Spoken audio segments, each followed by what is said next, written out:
All right. RJ, thank you so much, man, for taking the time out of your extremely busy schedule to come on to my little show. Extremely. I appreciate really it. Appreciate it, man. So welcome. I appreciate it. Hopefully your drive was nice and easy all the way here. It wasn't bad at all, man. Oh, good. So let's go ahead and dive straight into this. So let's go ahead and talk about the discussion for today is going to be the Pulse nightclub shooting. Yep. And you were one of the responding officers to that event. Correct. Okay. Yep. And then what were your years of service at Orlando Police Department? At the time that Pulse had happened, that was June 12th of 2016. I had come on to the department in, let's say, May of 2012. May of 2012. Yeah. So I was hired on by Orlando in 2012, went through the Florida Academy, graduated there, and then started my FTO process that October, and had been assigned to what we call the Charlie sector, which is the northeast part of Orlando, the city, from 2012 to 2016. Okay. And then up until that point, I didn't do a whole lot of research of previous incidences that were of large quantities up until 2016 on June 12th in 2016, the Pulse nightclub shooting. Did you guys have anything similar to this at all? Any type of mass shootings other than gang violence? I mean, gang violence was always kind of a big thing in Orlando. I mean, depending on what part of the city you were in, we had a lot of Latin gangs on the east side of the city, a lot of inner city gangs, smaller geographic gangs downtown in the northwest. Actually, the night before that, on June 11th, the singer Christina Grimmie was shot and killed in my district. And that had initially been labeled as a potential mass shooting, but the killer or shooter, he was a psychotic and deranged fan. He attempted a mass shooting. He shot her on stage, then his gun jammed, and Christina's brother actually tackled him, and he ended up killing himself. So potentially mass shooting that was stopped, but that was the night before. That was my call. Yep. Okay. Yep. So that was Friday night, and that was a call that we had responded to. The night of June 12th, it was the morning of June 12th. It was that Saturday. I was working Friday, Saturday, Sunday. I worked the same rotation there that I do here. And so that was our Friday night, was Christina Grimmie. Saturday night, I was at her memorial. Yeah, I was just kind of showing up, kind of seeing what everybody was doing, paying respects. And that was about 2 o'clock in the morning. And 2:02, the call went out for Pulse.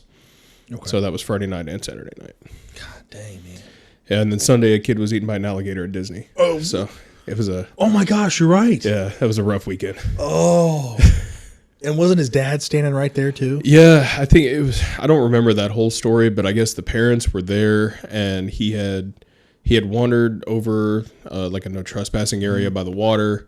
And yeah, was eaten by an alligator. God bless. So yeah, dude, I was on the darker side of the internet a couple months ago. Yeah, and saw the video. There was a video of this guy just leisurely looking like into the water, and you see an alligator slowly passing by, and in the alligator's mouth was a guy's arm with the rest of his body following it, obviously, but he was just dead underwater, just being drugged, just slowly. I'm like, that is the creepiest thing to be that used to, seeing that.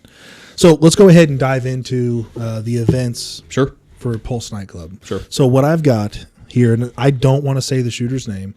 I don't really want to give him any credit to anything. Obviously, he's dead, as he should be. As he should be. But I don't want to give him any credit to his name, and I'll say who he was affiliated with, which was he was calling himself towards ISIS and Al-Qaeda. He had ties with them. He was a 29-year-old male. Both of his parents were Afghan descent, from Afghanistan, and he was Afghani. He killed 49 people. Correct. Plus himself, or PD killed him. Correct. And then over 50 injuries. Correct. Okay. So this happened just shortly over 2 a.m. on July 12th. 2:02, I believe, is the exact time that call went out. Okay. All right. So he comes into the, from the video footage, we can also review some video footage that you sent in. That's stuff from YouTube and also some Britannica website stuff that we can look at on audio calls, dispatching, and body cam footage. Yep, that's all released from the city of Orlando. Okay. So, and we can go over that stuff too. So he walked in about 10 minutes prior before the shooting, bought a ticket. Was he dropped off or did he drive there? That part I'm not sure about. Well, actually, no. He had driven. He had a vehicle. Driven. He had a vehicle that he had parked on the north side of the lot. There's an adjacent parking lot right there that belonged to an auto body shop, and it was like a white passenger van. So he had parked there, and brought a duffel bag in, and that's where all of his weapons and ammunition were at. Walked in, assembled everything, and right about closing. Sorry, I got a sinus infection still. Right about 2:02, because they close the bar. They do last call at 2:00. That's when the bar closes down. They were kind of doing their last dance and all that stuff, and kind of trying to close the place down. And that's when the initial call for shots fired went out. We had an off-duty officer that was working there. He was working security, and he called out signal 43, which is fecal matter hit the oscillator. I need people here now. Floodgates open. Let's go. So the 43 went out at 2:02. I was with my partner at the time. We were riding 2-man in the car, and which wasn't super uncommon in Orlando because we had enough officers.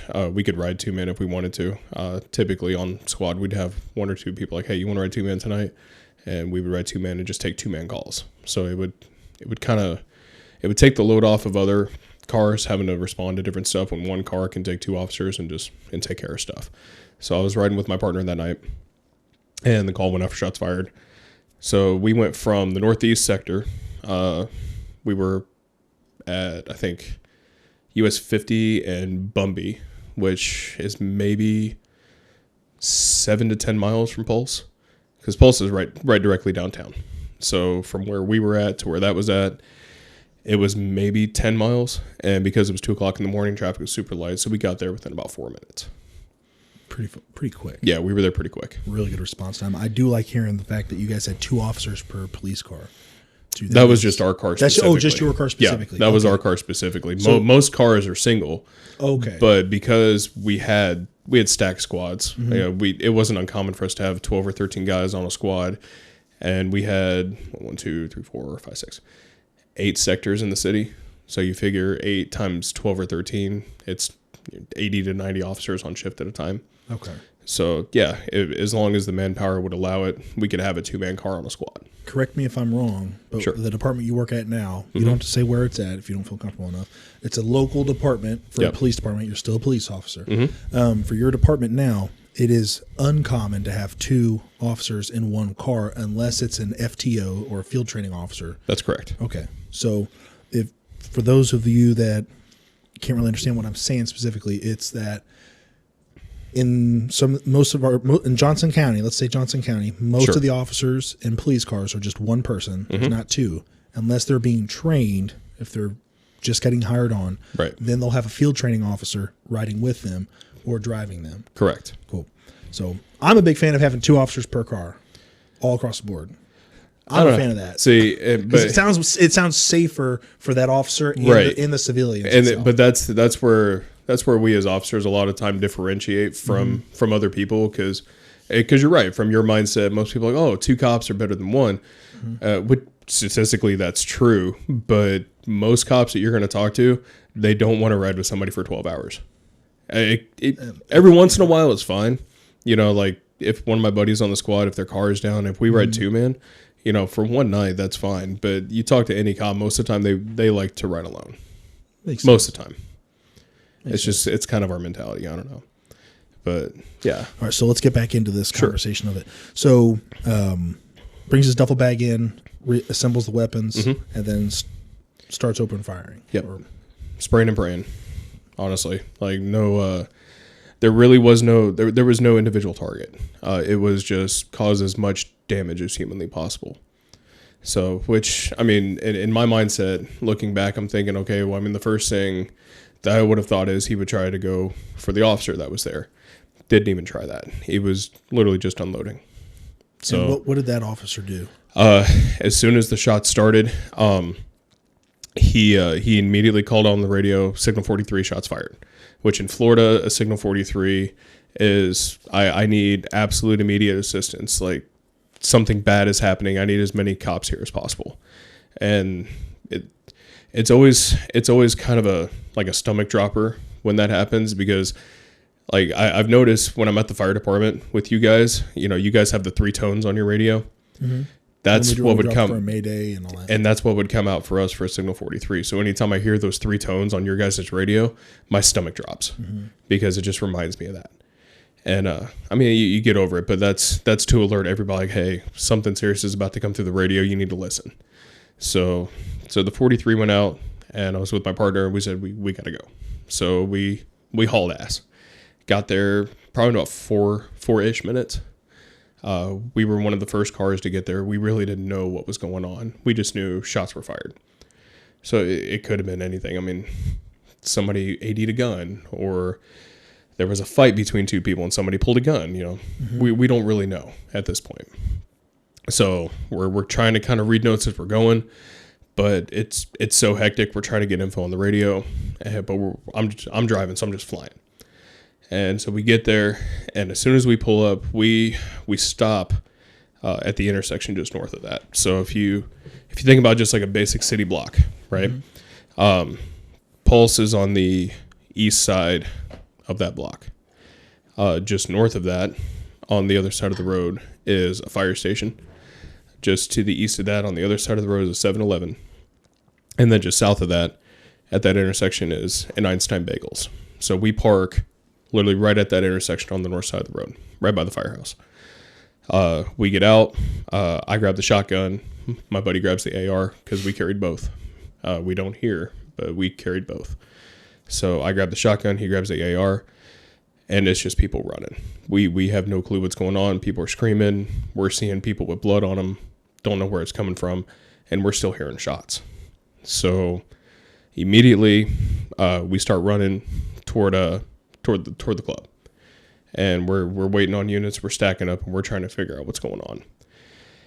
And it's weird because as time has gone on, and people talk about with traumatic events, a lot of times your memory blocks stuff out, but there's always key things that you remember. And the one thing that I remembered about initially getting there, and it took me a long time to remember a lot of other details, but the one thing I always remembered was there was a woman in a white dress. She had blood on her, and she had white heels on, and she was running in heels, screaming. And I only remember that because I remember yelling at her to take the fucking heels off and run. I don't remember why, but that was the only thing that registered in my head at the time. Like, why is this chick running in heels? Mind you, I don't know what's going on inside. I don't know why she's running. I just see blood, and I see her trying to run in heels, and she's having a really hard time. So I just scream at her, take the fucking heels off and run. And that's the one thing that I always remember. It's her face is still in my head. And I can remember clear as day. If I ran into her, if I was just walking around Orlando and I ran into her, I'd remember her. I don't even know what her name was. No clue. But she's the one face I remember. Of all the faces that I saw that night, that's the one thing I remember. What was some of the things that ran through your head as you're responding to that call? Mm-hmm. Obviously, he's not talking about a mass shooting. We have, this age suspect. I got eyes on him. He's got a rifle and a pistol. It was a rifle and a pistol. Several, yeah. Several, okay. He had an AR-15, I do know that, and had a pistol and a couple other things. Yep. What was going through your mind and your partner's mind if he vocalized it at all? So, and then arriving on scene, what in your head are you thinking? Well, initially, like I said, we were very limited on the information. Mm-hmm. The only thing that we really knew was shots were fired. We get there and we can still hear shots being fired, and we see people running. So in our head, it goes back to training. Okay. We trained a lot in active shooter training in Orlando just because we're a major metropolitan area. We have a lot of tourist attractions. Hundreds of thousands, if not millions of people visit every year to Orlando, whether it's for conventions, Disney, Universal. So we have these major hubs that we know are prime spots for an active shooter, right? And I mean, come on, if somebody did an active shooter at Disney World, it's going to make national, if not international news. So we know this. So we trained a lot on active shooter, and it's just like with fire, man. You know, you train enough to put out a fire. When you get to the fire, you're not thinking about the fire. You're thinking, this is what I got to do. Mm-hmm. You know, you just kind of go into autopilot. So that's what we did. We went into autopilot. We rushed the door, and by the time we got there and kind of got established, I think we had a 5-man stack, and we made entry. And initially the thought is, okay, we need to either isolate or eliminate this guy.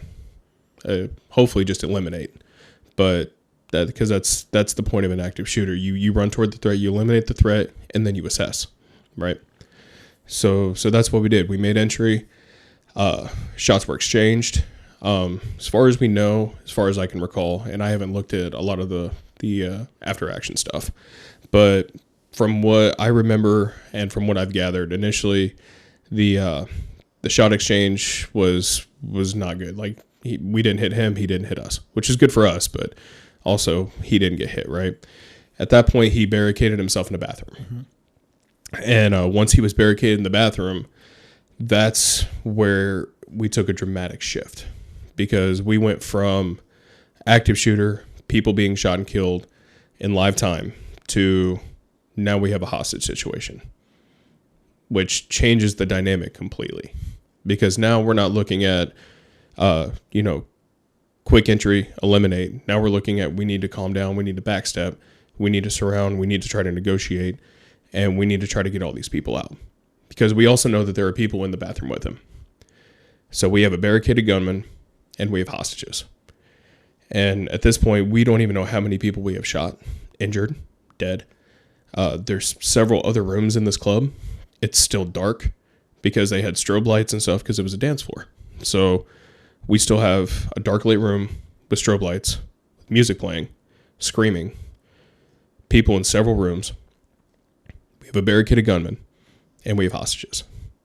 So it took a dramatic shift. So at that point, we were trying to just get as many people out safely as we could. That was the goal now. Anybody that was moving, that could move, we told them, get the fuck out. Like, go. Anybody that was injured that we could see was most likely going to live, arm, leg, some sort of flesh wound, we were triaging them across the street, because ambulances and fire couldn't get into the scene. It was an active scene. And from training, unless the scene is secure, you guys are not going to make entry. Most of the time. Right. And we had trained with our paramedics and fire about tactical evac. Okay. But at the time, given the situation, we kept them at a distance. But thankfully, our lieutenant thought super quick. And behind that Einstein Bagel I talked about, we set up a triage point. Perfect. So it was literally right across the street. Mm-hmm. And anybody that could walk went there. Anybody that had to be carried, they were lift assisted by either officers or other people. Mm-hmm. And that's where EMS could actually do triage. Anybody that was severely injured that we could not get over there but needed immediate care, we were putting in the back of our unmarked tac pickup trucks. And we were just putting people in the trucks and taking them to the hospital. Thankfully, our level 1 trauma center, Delilah. Yeah, the dog is in the room with us, and she's stretching. She's passing out and stretching. She's passed out. Our level 1 trauma center was less than a quarter mile up the road, which was fantastic, because literally it was a 2-minute drive. Yeah. So we were loading people up, driving them to level 1 trauma center, and driving back, and it was just a load. So all while that's going on, we still have people that are surrounding the building, people that are capping that door, and we're trying to establish communication. So the communication was finally, so he called into dispatch. Mm-hmm.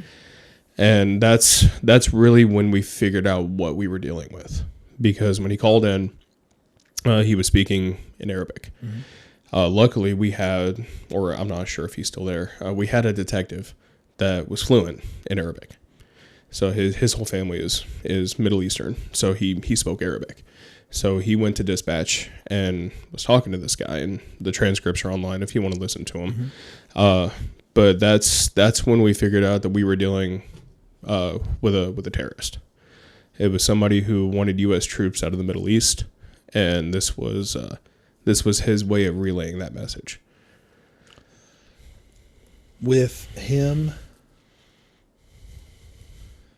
with the incident when it started versus when you guys got in there to when it switched to a hostage situation, what was that time frame?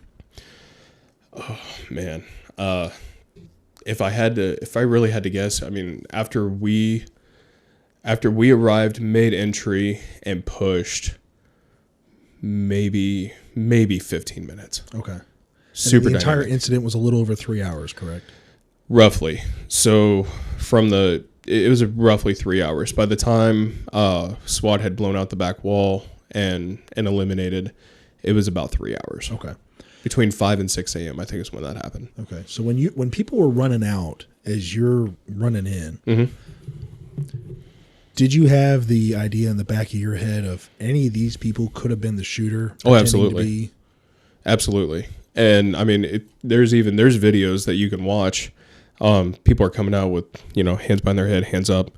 And I mean, we're searching, we're trying to gather as much information as we can. And, there were several people that said that there were multiple shooters. I mean, that turned out to be factually incorrect, but that's kind of one of those things that you have to deal with in situations like that, is filtering out what everybody thinks is going on and what's actually going on. For the longest time, there were rumors that there were 2 shooters, there were 3 shooters, they were capping all the doors. None of that was true.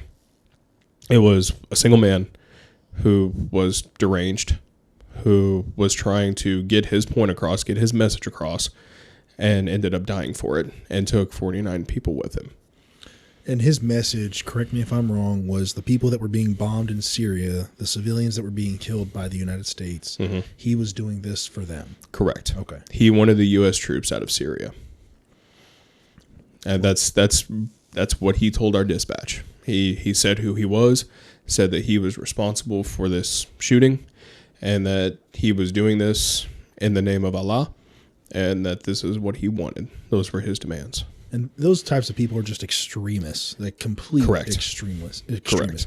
There's people that I do know that are Muslim and complete opposite of that. Oh, yeah. And then even asking them, because I remember a friend of mine, his name was Muhammad, and I would talk to him, and I made a very stupid, obvious question of, hey, man, like, correct me if I'm wrong, like, I may be wrong on this, but why is it a lot of these terrorists are Muslim?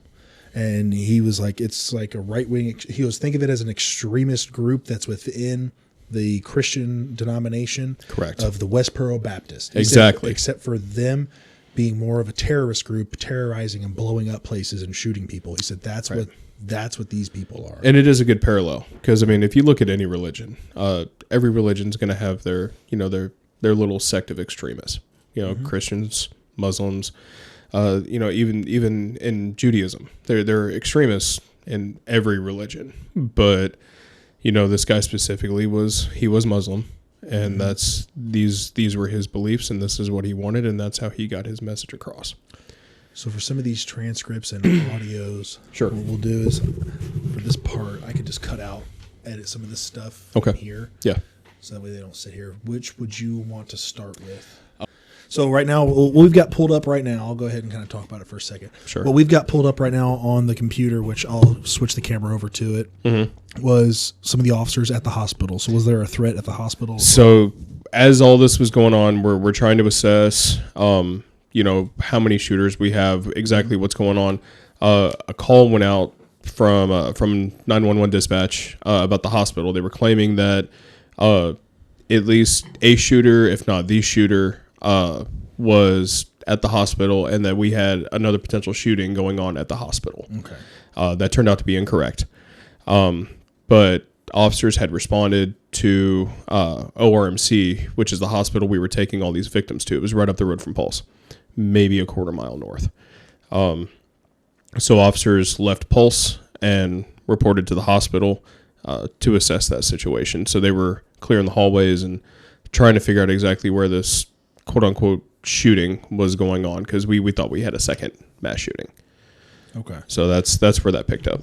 All right. So I'll let this play for a little bit. Sure. And we can try to figure out. I'll just turn it down on the audio. And if you find anything that you want to talk about on it, if you want to skip this audio, we can skip this one to go to another one.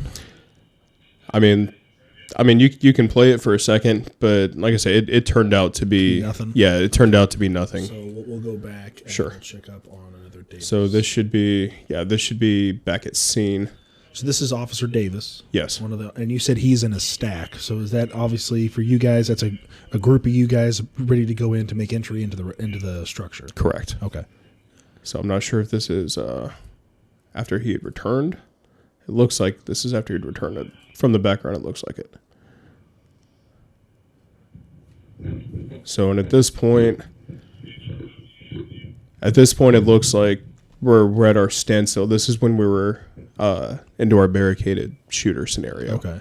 And I would turn the camera around towards it, but you really don't see anything right now. No, his buttstock is covering most just of it. his buttstock is covering the camera. What would be cool is the cameras like are attached to your head. Oh, I hate those. Why? Because it's so just not Cumbersome? It's just not natural to have. No, it just feels weird having that on your head. Get a cool helmet on or something.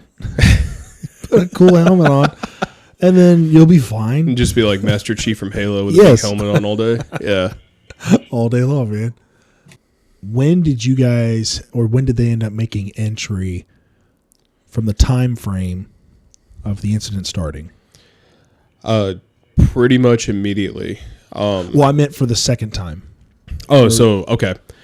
So once we had made initial entry and he was barricaded, that's when a vast majority had backed out. We left officers in to keep the area capped because we knew where the threat was at. That's when the rest of us... Oops.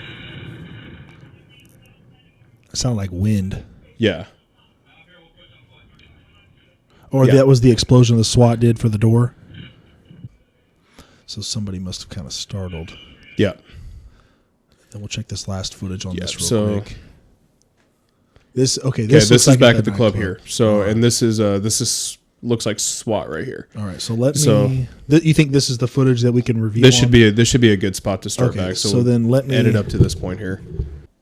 This is the footage now at them at the nightclub. The SWAT team that's about to go in, correct? So once we had turned this into once this had evolved into a hostage barricaded gunman situation, that's when patrol backed out. Okay. We backed out. We pulled perimeter. So I was stationed at the northeast corner of the nightclub on the outside, behind another car, which turned out to be the suspect's car. Okay. Which we weren't aware of at the time. And you were wearing what? What was your uniform that night? I was in what we called the summer uniform. It was a dry fit polo with my vest on, gun belt, and then cargo shorts and tennis shoes. Okay.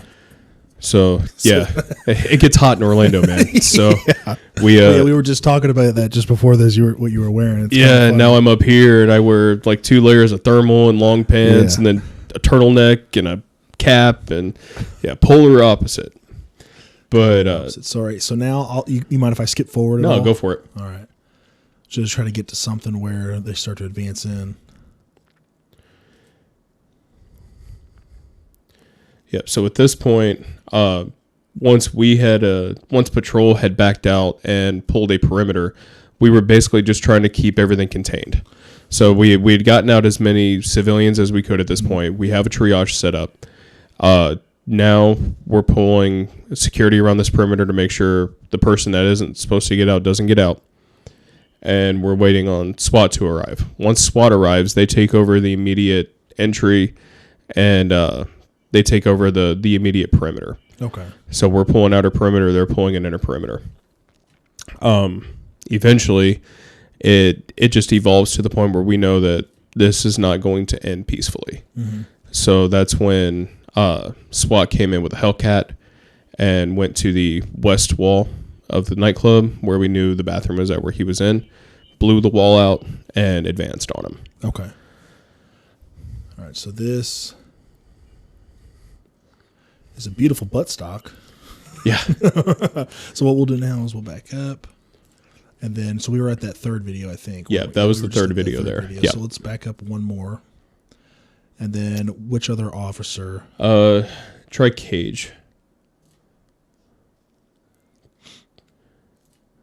If you go So all this footage right here is the footage from, is all provided by the city of Orlando. So the city of Orlando. Yes, this is all public record. Anybody can watch this. If you wanted to go to the city of Orlando website, you can actually go to the link specifically for Pulse, and you can see dispatch notes, CAD notes, transcripts, audio, body cam footage. Okay. And I'll provide the links to a lot of these videos that we'll be watching down in the description too. Yeah, absolutely. So this is patrol officers inside the nightclub. This is after initial entry. So you've already been in and you were out at this point. I'm not sure at this point if I was out because we had several stacks that were rotating. So because we were trying to get people out. So we would have a team go in, they would pull people out, while another team would pull security, and we were kind of rotating in and out at that point. Okay, real quick, I do have a question. Sure. For those people who might be squeamish to any of this, is there any bodies in any of this footage that has not been blacked out that you know of? I can't confirm yes or no on that. Okay. So, yeah, if anyone's watching that, if they are watching this, like on YouTube, if you watch it, and I don't know, I haven't reviewed the footage at all, but if you are squeamish to a body or a deceased person, just, skip this part of the video. Yep. And then, or just listen to it on Spotify or anything else, or just audio, or just turn the YouTube thing off and just listen to it. Yeah, there you go. Yeah, we'll just do that. So this is inside the club here. That looks like, if I can recall, that looks like the hallway that goes toward the bathroom. Where he was barricaded. Correct. So at this point, he's still barricaded in. Correct. Okay. So at this point, he's capped and barricaded. And so they're still doing search for other people that they can extract. Okay.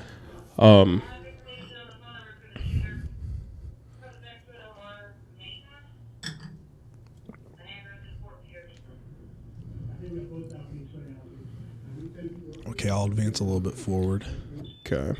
Yeah, the dance floor itself is over there to the right. Everything. So the scene what we're looking at right now, obviously, if you're watching this on YouTube, all the lights are still going. Correct. The strobe lights, the disco lights. That has got to be visually disorientating when you are inside and you're having flashes of lights. Extremely. And you're looking at people trying to recognize them, but there's different colors of lights, and that's different shading on someone's face. So trying to recognize a threat. Yeah, at least the music was off at this point, which helps. Yeah. But there was very loud music when we first got there. It's like a scene out of John Wick almost. Almost, yeah. With all the purple lights and strobes and But, probably some different music though. That was slightly, yeah, definitely had a techno vibe to it. Dance with somebody. So yeah, like all the dance floor lights and everything were still activated. So it was very disorienting. So yeah, so now this officer is coming out of the main entrance. So is this right here, is this the main entrance into the building, or is this? This actually looks like the back wall. The back wall. Yeah. Okay. So this looks like the. I'm trying to orientate myself here.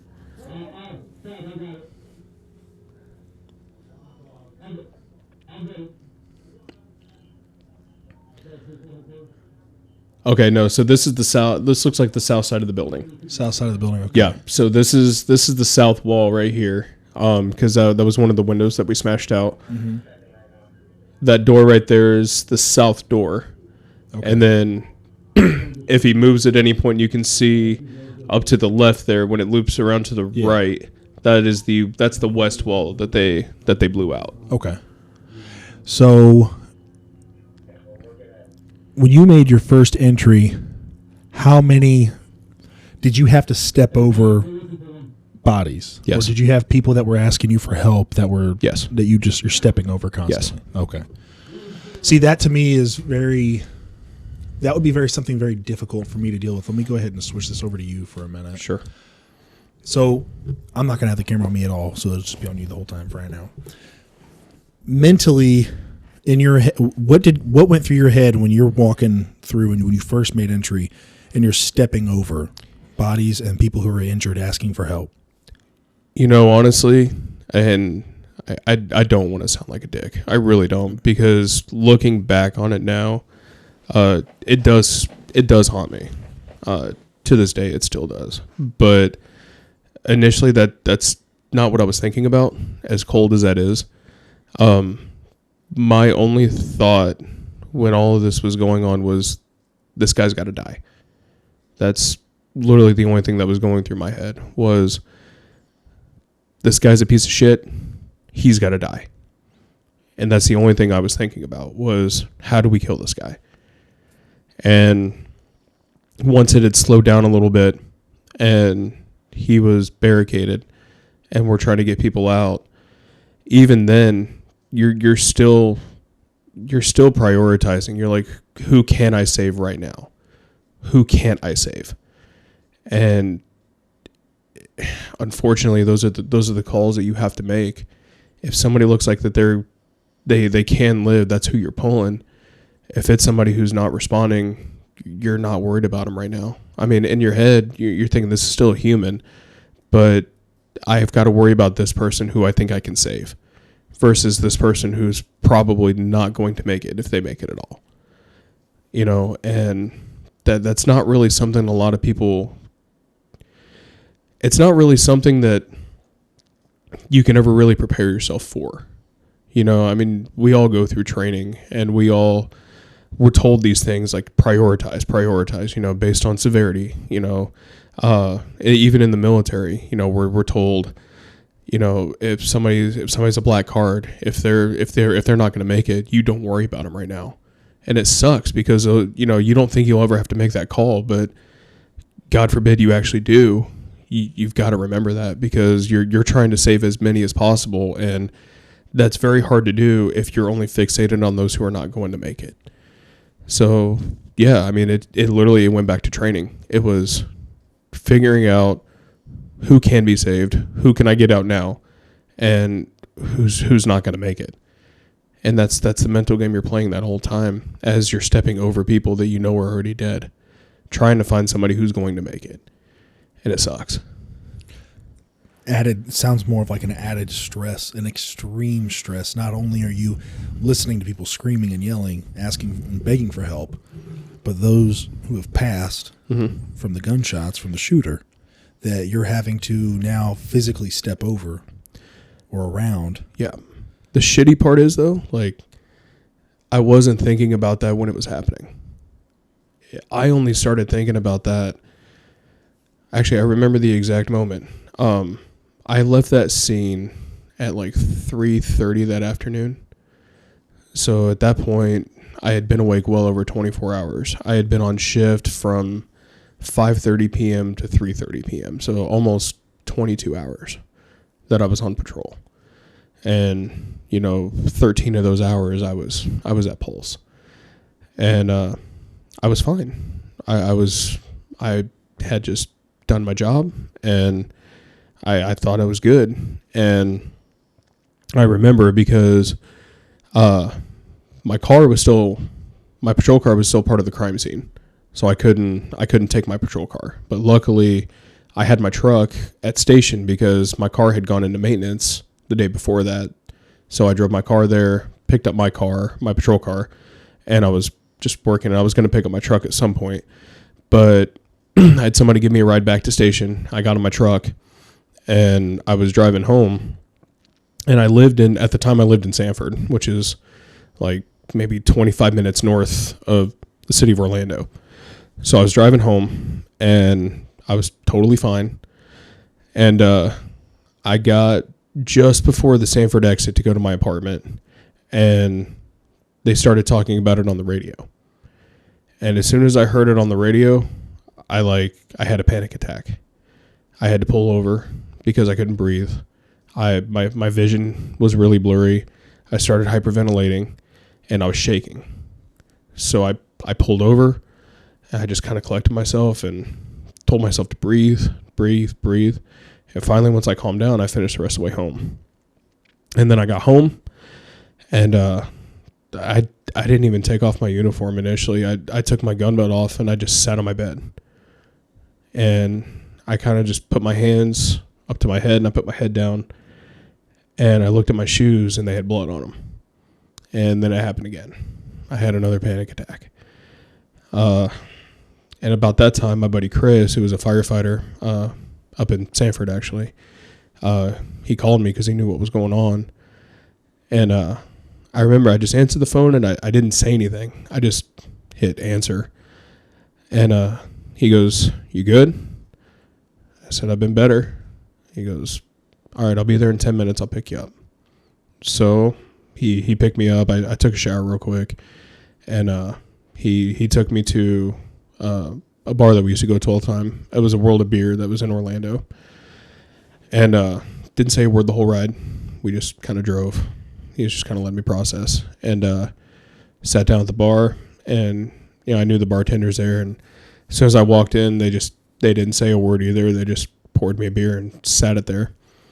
And it was a weird thing because I sat down, and there was a female sitting next to me, and she worked at the hospital at ORMC. Had never met her before. But I kind of looked at her, and she looked at me, and she goes, "You were there?" I was like, "Yeah." I was like, "You were there?" She goes, "Yeah, I was at the hospital." And so we just kind of sat there for a couple minutes together. We didn't talk, but we just kind of sat there and, drank our beer together. It was just kind of nice to have somebody who understood for a minute exactly what was going through my head. And it was kind of peaceful. And then I felt bad, but a couple of college kids walked into the bar, and they sat at a table behind us, and they tell the bartender, they're like, "Hey, can you turn on the news?" And we both turned around and yelled, "Fuck you, no!" And they were like, they're like, "What the fuck?" Like, no, we're not watching the fucking news. Like, I'm trying to forget this right now. Like, I'm not dealing with it. And yeah, I give props to my buddy Chris, because we sat there together, and he didn't say a word to me. He was just there. And same thing with her. I'd never met her before, but we were just there for each other. And that kind of started what I know now is the road of PTSD that I was going to go down. Didn't realize it at the time, but yeah, it got pretty rough after that. PTSD is something that obviously in recent years it's becoming more of a popular thing to talk about and make aware of, which is a good thing. And obviously I'd switch the camera over to me, but the camera's sitting up facing towards the TV, so I don't want to change it right now. Yeah, but, if there's more stuff you want to go over there's there, more stuff that we we'll definitely do, but I'll say this real quick, and then we'll get to that stuff. Mm-hmm. I've talked to the Navy SEAL about this. I've talked with other Spec Op guys about this, and the one that was the Navy SEAL, his name is Jared, super nice guy. Yeah. And he brought to my attention I said, "Hey, do you ever get upset that like a civilian has PTSD and you went through all of what you went through and you've said yourself that you're okay?" He's like, "It bothers me that you say that, because PTSD is not only related to the military. Correct. It's anything in your entire life. It's just post-traumatic stress disorder. And it's something that someone can deal with from childhood. Mm-hmm. It's something that someone can deal with from being when they were a teenager and they were bullied so much to an extent that they were about to lose their life. Mm-hmm. And now whenever they face somebody in their adult years that's acting similar to how that bully acted, it can trigger something." Yeah. And he said it is very real. There was a thing that he brought up that he brought it to my attention that I listened to a clinical psychologist talk about it, which was expected and unexpected disaster events. Mm-hmm. So when you go into the military, you are about to expect a disaster. To a degree, absolutely. To a degree, you're going to expect a disaster. You know that there is a potential that you are going to see A, B, or C. Correct. Yeah. So in that, knowing that, you are already in your mind setting yourself up for success. Poor words of choice for that. To an extent. To an extent. You're setting yourself up for success to walk through the events that you're about to witness. Or at the very least, mitigate the side effects of that exposure. Correct. Yep. If you're a civilian, you are not expecting someone to get their head crushed, or you're not expecting someone to get shot that day. Right. You are caught off guard. Mm-hmm. You are not introduced to that type of violence, nor were you prepared for it.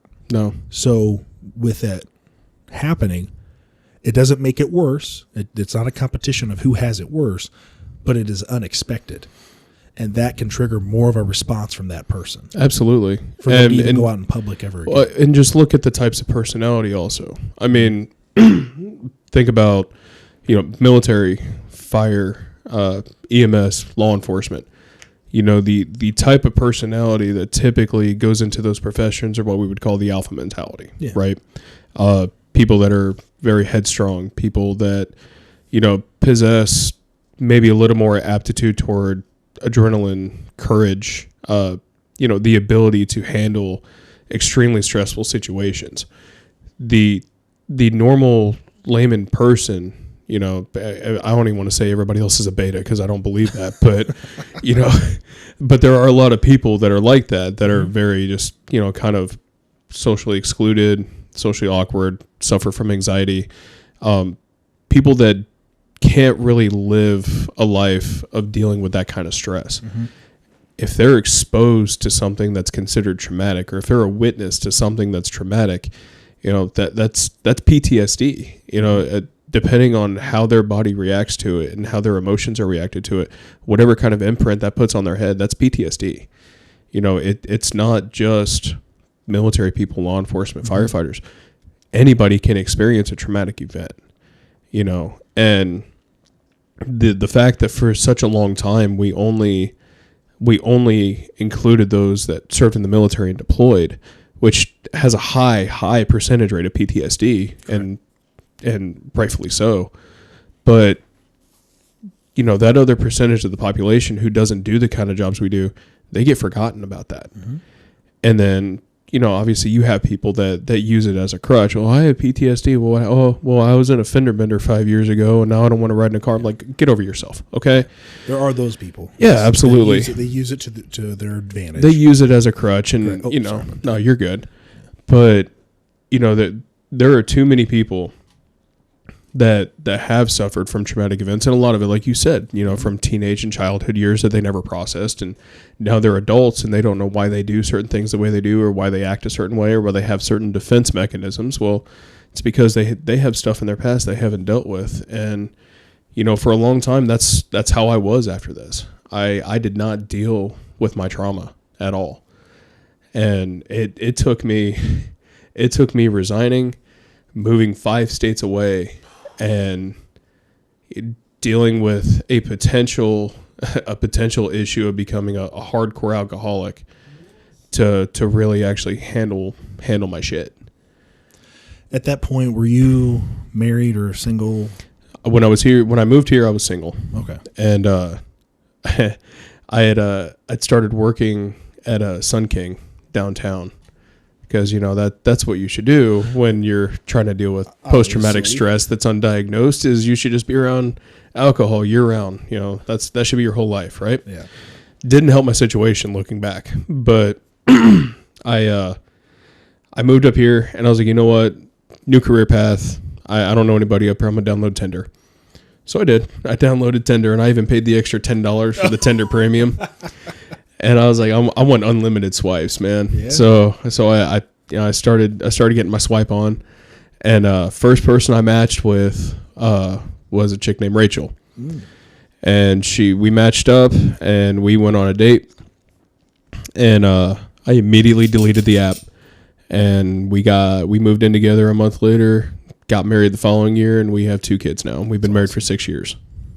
That is awesome. She I tell her, it's kind of a weird joke that we have. I'm like, I paid an extra $10 for premium, and I went on one date, and that was it. Like, I feel like I should get my money back, but she's like, yeah, I'm worth way more than $10, so count yourself lucky. You spent $10, dude. You want to know how much money I spent for my first marriage on dating sites? Do you want to know? I still remember. How much?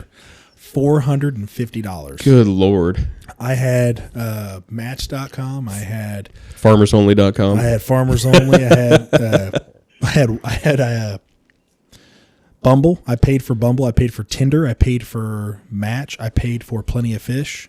All the sites that you could get, I was paying for it. Man. And it equaled up to over $450. And look where it ended me.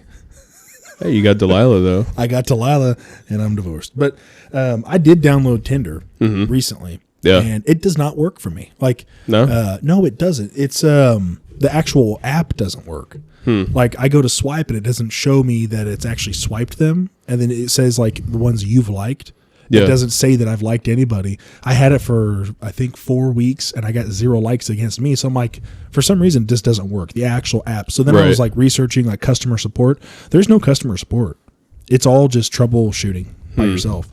So I deleted it. I was like, so it's just Thunderdome. Yeah. It's just, you just figure it out yourself. Yeah, so I even paid for it. I paid the $75. It's $75 now? $75. Man. For the gold one, I think. Freaking inflation, dude. Dude, I'm telling you. Even Tinder's affected by inflation. Women have it easy for dating. I don't want to hear 100%. it. I don't want to hear it from them. They have it easy. I just recently was on a date with a lady, and I was showing her attention, but I was also being smart about it. Now, I'll make this really quick then, because this is obviously just sitting on you the whole time. But I was being smart about it, showing her attention, being nice and respectful, but just completely ghosted.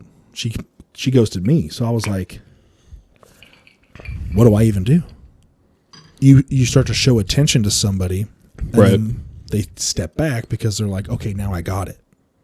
I can't just keep giving you attention all the time.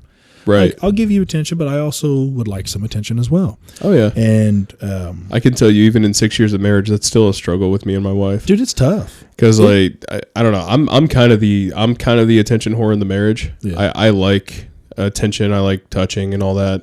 That's kind of like my confirmation. Yeah. Is touching, hugging. Language. Yeah. That is honestly it is. I think I figured that part out. That's my love language is touch. And Rachel is not at all. So she kind of goes through these waves where she'll be like super touchy and clingy. Yeah. And then it's just like independent woman. And then she'll go right back to it. And it's a wave of emotion for me because I'm like, I don't know if I did something wrong.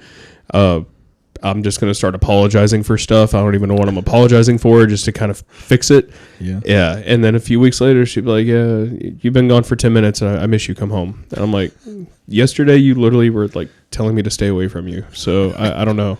Dude, it's women are very difficult. It's for me, my love language is physical touch and words of affirmation. Yeah. That's mine. So my biggest thing is like, I don't chase. Like I will not chase you because I know what I have to offer, and I know what a woman would get out of a relationship with me.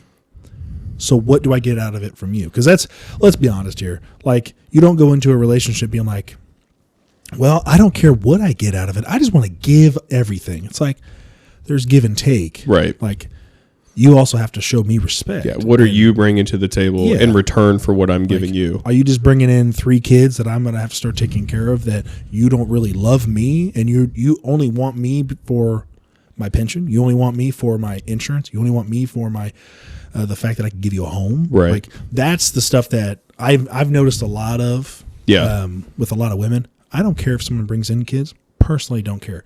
But you're here for me too. Like, see, and I was weird about that because I had a rule when I was in Florida. I had a rule that I didn't date women that had kids. That was just one of my things. I didn't want it. And when I met Rachel, I ended up getting a daughter. Awesome. She was 3. She had just turned 4. And I broke every rule that I had for her. And I attribute me being alive today to her. That's awesome. I really do. If I hadn't moved up here and met my wife and had my kids, I don't know where I would be. That's God right there speaking right into your life. Oh, 100%. Putting Rachel into your life at the time that you needed. And at the time too, like me and I grew up religious, but I had lost touch of that when I became a cop, ironically. Because, a lot of guys, they find their religion once they get into law enforcement, and I had lost mine because I had seen so much. I mean, my first Christmas working, I saw somebody get stabbed to death, at a McDonald's for $5 on Christmas. That was the first person I ever put handcuffs on was the murder suspect. And, it ruined Christmas for me. From then on, I hated it. And I got into this really bad, jaded spot when I became a cop down there. Pull your mic down just a little bit. Sure. Right there.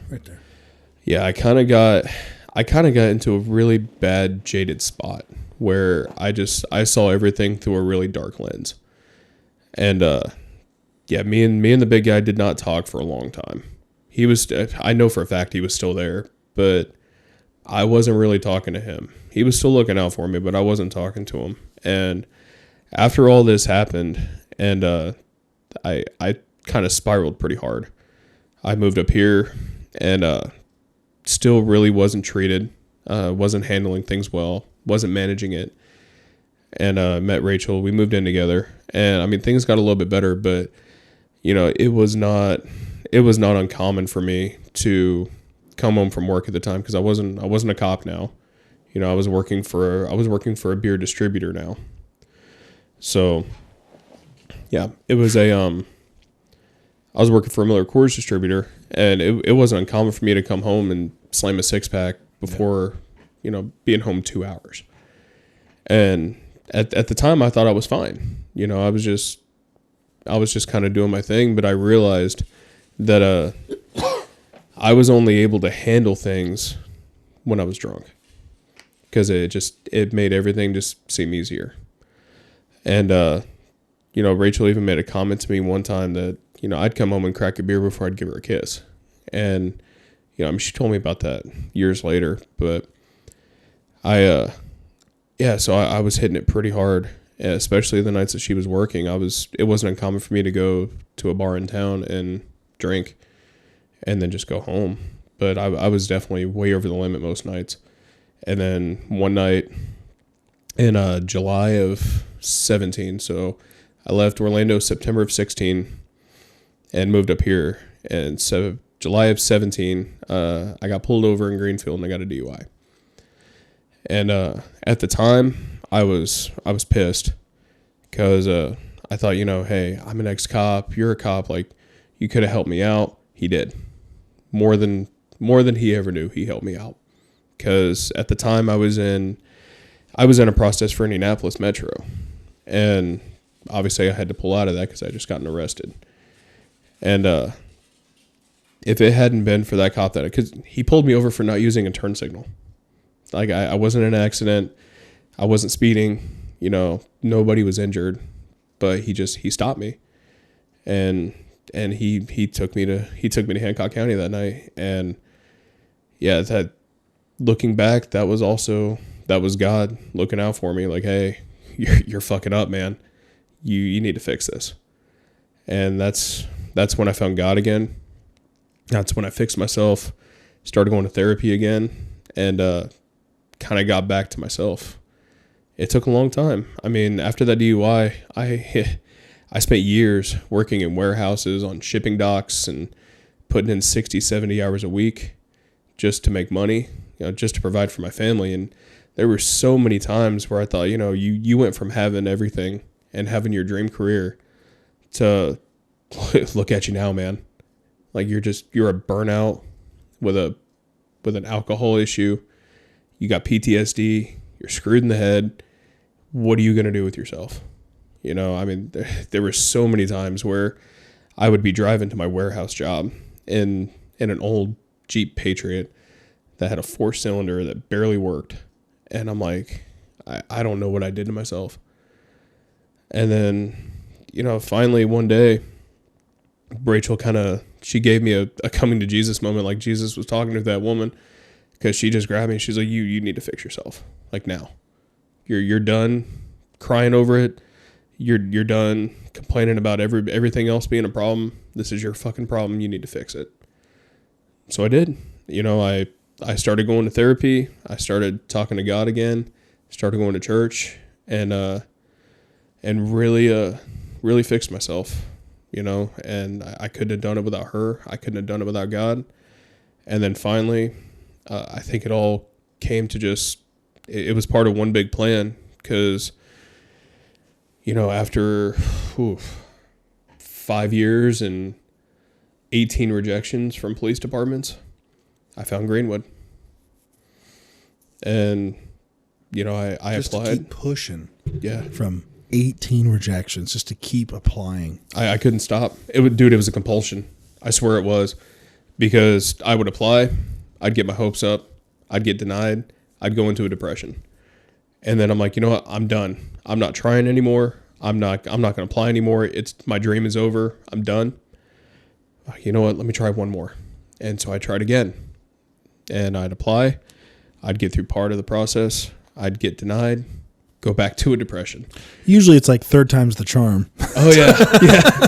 Yeah. Statistically, they say third time's the charm. That was not the case here, man. You know what? 17th time's the charm, guys. I swear. That's what I told myself. And then finally, on that 18th one, and it just, I don't know why, but that last one, applying to Greenwood, it just, something felt different. Mm-hmm. And this is after 5 years of denial and just working 60, 70 hours a week at different jobs. I worked for the DOC for a little bit. I worked for the Youth Challenge Academy out in Knightstown. And my God, man, like I worked so much that my eyes had blood vessels popped because I wasn't sleeping. And then, you know, the process for Greenwood came up and just something felt different. And Rachel pushed me to do it, and a couple guys from the department pushed me to do it. So I did. I was like, you know, well, here goes fucking nothing. You know, what's 18, right? Mm-hmm. And it worked out finally. Yeah. And I truly believe that God did have a big plan, and that He put me where He wanted me to be, because I couldn't be happier. And I really believe that if I went to Indianapolis, I would not be happy. If I had gotten that initial one, I would not be happy. Because, I mean, I have a family now that's bigger than what I ever had in Florida. That's awesome. Yeah.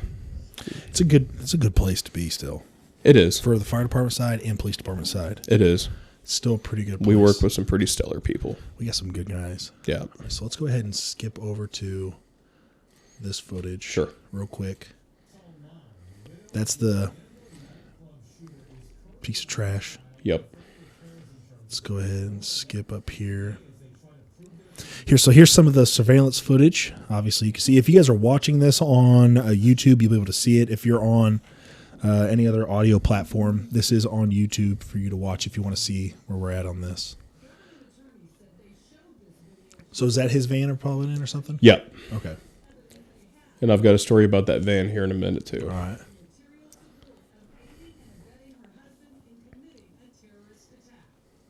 She was ultimately found not guilty of that. Really? Yep. See, that's weird. Yeah, she had to have known. According to what we knew, according to what we had figured out, she was aware of a lot of the things that he was planning. Initially, he had planned to do this at Disney, and Disney security had already kind of figured out something suspicious was going on with this guy. Interviewed him. And ultimately, he kind of decided against that target, and he picked Pulse. He had been to Pulse several times before this, because a lot of people even said after the shooting had happened that they had recognized him because they'd been in there before. So he was either he had an internal sexual issue, or he was casing the place out. The one of the interviews that you sent me. Sure. Good Lord. One of the interviews that you had sent me, the guy talked about 75% of the people in there he knew personally. Mm-hmm. And he said about 50% of them were either shot or killed. Mm-hmm. So it seems as though as the community that is in there, it's real big in the gay community. Pulse nightclub, we haven't really talked about that. It's real big in the gay community. Mm-hmm. But it seems as though as a lot of the patrons are the same people as. Yeah, so I mean, just in that attend that event, just in my district, between downtown and the Northeast, I think we had 4 or 5 like major gay bars and nightclubs. Orlando in general has a pretty big pride population, so it really wasn't uncommon for us to respond to gay nightclubs and stuff like that, because. You know, you still, no matter if you're gay or straight, you have drunk people that do stupid stuff, right? So for us, it was just part of the norm. You know, we would go to these clubs, not all the time, but it wasn't uncommon to go to a gay nightclub and have some sort of disturbance. Mm-hmm. It wasn't an uncommon thing. So when we found out that he had been there several times, I mean, this was way afterwards, so we kind of figured all this out. But yeah, once we figured that out, we weren't really sure if this was, kind of an intended thing because, obviously in Muslim religion, it's blasphemy to be gay, or if he was literally just doing reconnaissance. We honestly don't know. Okay. But there was evidence that his wife had been aware of his plans, and that's why she was ultimately tried for conspiracy. She ended up being found not guilty. Yeah, she was involved. I'm saying so. Oh, I firmly believe that also. Yeah, but she was involved. So obviously they're blocking out a lot of people. So here's this guy. That's him. Yep. And it's kind of hard to see, but they've blurred it all out. They blurred about a lot of that out.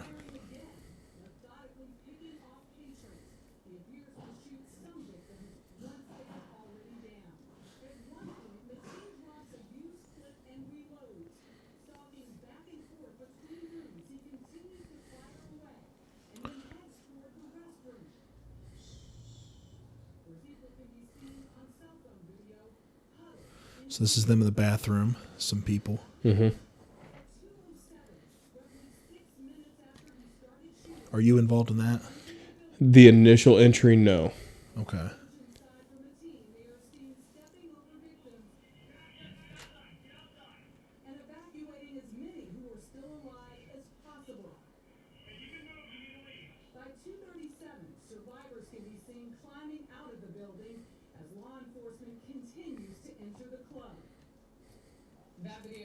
Don't need to see your face, lady. So let's go to this one. It is Latin night at the Pulse, a gay nightclub in downtown Orlando, packed with 320 people. One of these videos shows everyone, like, a little bit more clearly everyone inside. All right, so here's the... Yep, so this is the main layout here. So earlier, this is the window you guys took out. This is where you were standing in Officer Days. What was his name? Davis. Yeah. So yeah, if you look at that window that's smashed out, that's where you see Davis's video. Okay. So yeah, the way this whole thing is set up here, because it looks kind of different from this angle, but yeah. So the main entrance right here. Yep, there you go. So that faces the west, or I'm sorry, that faces the east. And once we had backed out, and it was SWAT that was taking over, I was positioned down here. It's to the south on the video, but that's actually north. Okay. So yeah, yeah, this door over here. Yeah, because there's an awning right there, yep. And that's like an outdoor patio, and there's an exit door that's right there.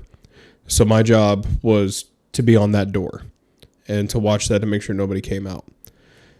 So as I'm positioned there, I have cover behind a van, which later turns out to be the suspect's van. So I'm positioned on this vehicle, and dispatch hits up on the radio because they've already made communication with the guy at this point. Dispatch relays that he is now told dispatch that he has bomb vests that he's put on several people in this bathroom that he has barricaded, and that he also has several explosives in his vehicle. We didn't know at the time. Yeah, he said it was enough to take out a whole city block. Correct. Yeah. And we didn't know at the time that the vehicle that I was using as cover was his car. Didn't know that part. The only thing that we knew was he has now said that there are explosives in his car. And when dispatch tells us that over the radio, within 15 seconds of getting that message, the key fob for that car starts clicking. Lights are blinking like somebody's fucking with a remote. I was under that car when that happened. Literally thought I was going to die. I thought that was it. Like, this is how I'm going to go out. A stupid minivan. Getting blown to shit by a minivan. A minivan's going to kill me. I have never run so fast in my life. Ever. Wow. Yeah. Dude, how incredible. Like, the chances. Turned out to be nothing. He didn't have explosives. He didn't have anything in the car. Because he was telling people in the bathroom that there were snipers outside. Yep. He was he was making phone calls to other people. I don't whether they were people from Al Qaeda or ISIS or whatever. Yeah, he was trying to make this into on a wrong video. He was trying to make this into a much bigger thing than what it really was. Yeah, he told a lot of lies, but and looking back on it, you know that these things are incorrect. But at the time, you're just trying to get as much information as possible, and there's a lot of confusion. So, yeah, we really didn't know what we were dealing with. Here's a part right here. Both of them in recent days. So one of the SWAT officers got shot in the head. So that was Officer Napolitano. Okay. I called him Napo.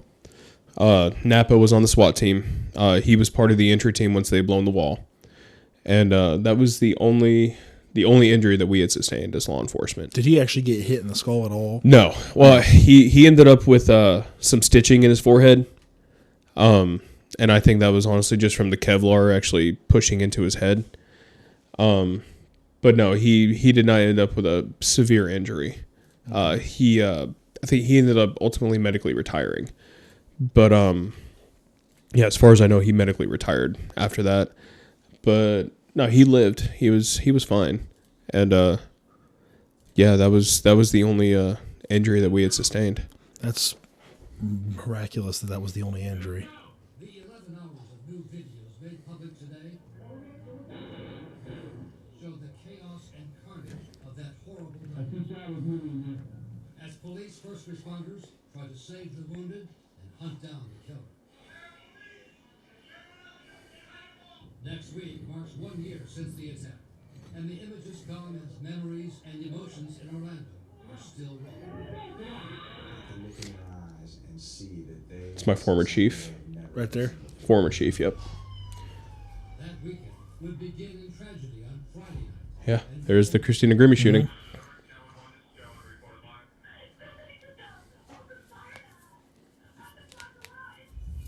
Our officers responded to a nightclub shooting where Christina Grimmie was shot and killed. 24 hours later, another killer was waiting, driving to Orlando from his home 2 hours away, heading into the city on Interstate 4, heavily armed. The target, the Pulse nightclub, a popular spot in the city's gay community. Inside, it was Latin. Our regulars were out, having a good time. We were all in like a great mood.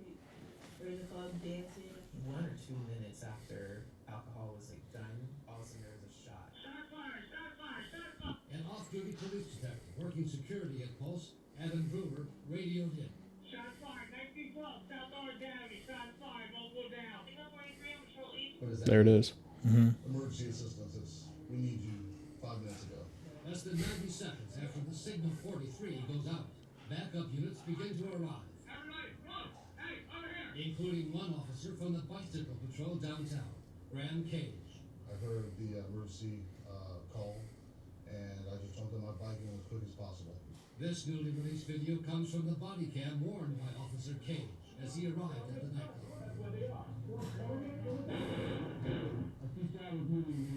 You ran in there where there's an active shooter.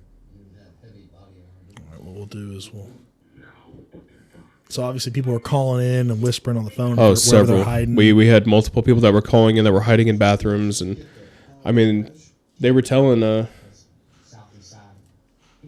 they were telling dispatch that people are bleeding out, people are dying here, like we need you in here, but it's one of those situations where again we're trying, but we're trying to figure out what's going on. And we're trying to get as many people out as we can, but we can only handle so much at one time. Yeah. And a lot of people, several people died bleeding out just because we couldn't get to them. And that's, sadly, it's part of it. It is. That's going to be something. Sorry, I didn't have the mic on me. Sadly, that is something that is going to happen. Mm-hmm. There's going to be those casualties because you can't. I mean, just me thinking off the top of my head, and obviously these incidents could happen anywhere. So right. As a first responder, you got to think about, well, what am I going to do? Right. If I'm in the officer's role, because I do step into that officer role. So I got to start thinking about, well, I've been thinking about, like, what am I going to do? What are these officers possibly thinking? What do I need to be thinking about? Mm-hmm. And just because you're getting these phone calls of people trapped, you just can't go in there guns blazing with no plan, because you putting yourself at a spot that you can get shot and killed because you're not paying attention, you're just running in guns blazing, that will create more of an incident if you're down. Absolutely. Then you're out of the fight. Exactly. I'm out of the fight. I am now a casualty. And You're and now becoming a patient. Right. And now I'm taking away even more manpower. Yes. To assist me instead of focusing on what needs to be focused on. Now, what I will say that I disagree on, like the Uvalde shooting. Yep. What I would disagree on is the officers waiting so much so that their chief was telling them, you know, hey, you guys can't go in, or their captain, whoever was telling them you can't go in yet. Right. And then the officers listening to that for 55 minutes. Well, and that's not the first time that situation's happened either. It happened in Parkland. The Parkland shooting? Mm-hmm. It wasn't 55 minutes, but there were several officers that were aware of that. Let's see how the camera looks real quick. All right, it looks okay. Yeah. I mean, if you go back to the Parkland shooting, you know, there were officers that were there. There was an SRO that was there that was not advancing as he should, and there were several officers on the perimeter that were not making entry. You know, so it's a weird thing, because the number one thing you're told as a police officer and an active shooter is run to the threat. Yep. That's number one. No matter what, you run to that threat. You take away regard for yourself in that moment, and you go. And I mean, and that's what we tried to do. And there was we ended up with a lot of backlash from Pulse. I was part of a lawsuit. There were several families that basically tried to sue every one of the officers that responded to Pulse, and tried to sue us for negligence, because 49 people had passed away, and some of those were a product of bleeding out, you know. And I mean, ultimately the courts struck it down and said that they had no constitutional grounds to sue us. But yeah, I mean, you would think and this is just my head, you know, I was thinking, you have no fucking idea what we tried to do to save these people, and you have the fucking balls to sue me? Like, who do you think you are? Well, they're upset. Their loved ones have died, and they don't know who to blame other than the person that shot them, but also who else is there that's responsible? The police officers and the firemen. And you know, that's what they're probably thinking in their head. Right. And I understand that process. I understand the grief process. But you know, I went into defense mode. Yeah. Because, you know, I get it that these people had suffered, and you know, these people lost a loved one, and I had nothing but sympathy for that. I mean, this has been 6 years now, and I mean, yeah, I still every once in a while I'll get a nightmare, or I'll get, you know, some sort of a random flashback or a trigger, but I mean, it's something that still stays with me to this day. You know, we didn't exactly lose loved ones and suffer from that, but every one of us that responded that day, we suffered also, and we still suffer to this day. You know, not as much, but I still get those flashbacks. And like I said, that's why I went into defense mode when that happened, because I'm like, I don't understand how you could have the balls to do that to somebody who was there, who tried to do something. You know, it wasn't, I mean, there were several people that were trying to run back in and get their friends. We couldn't let them, obviously, but unless you were there and you were dealing with this and trying to save as many people as possible, and there were well over 200 people that were in there. And I mean, it sucks that, you know, that 49 ended up passing away. But, you know, we did everything that we could with the information we had, and as tactically as we could, to fix things. And to have all that happen, to go through all that stress and deal with that situation, to make the tough calls that we had to make, to then be treated like like we had done something wrong. You know, there was a documentary that came out. It's called 49 Pulses. And I watched it with Rachel because she wanted to know more also. And when we first met, I didn't talk a lot about this. And, I mean, that was something that therapy had challenged me to do, and my pastor had challenged me to do, is you need to get to the point where if somebody just asks you a question about it, answer it. Doesn't matter how uncomfortable it is. So, but initially I hadn't talked a lot about it. So she wanted to watch this documentary, and she said, would you be comfortable doing that? I was like, you know what? Yeah, it's fine. Because I think at that point it was 2 years later, 2 or 3 years after it happened. So I was like, yeah, I should be okay with that. So we started watching it, and the first 3/4 of it were pretty spot on. It was an accurate timeline. They had interviews from civilians that were there, from police officers that had responded. It seemed very well balanced, and it seemed like it was just a very good kind of memorial to the people, as well as just kind of explaining how things had happened from our point of view.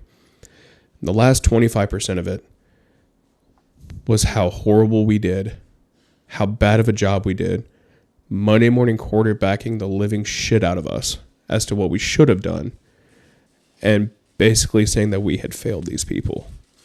And just watching that, I felt like I got punched in the gut, because I'm like, you guys have no clue.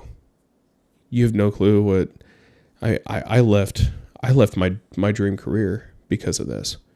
You know, I left the state because of that, because I had to get away. I had no support system down there. I moved up here to be closer to family for a while because I didn't know what to do.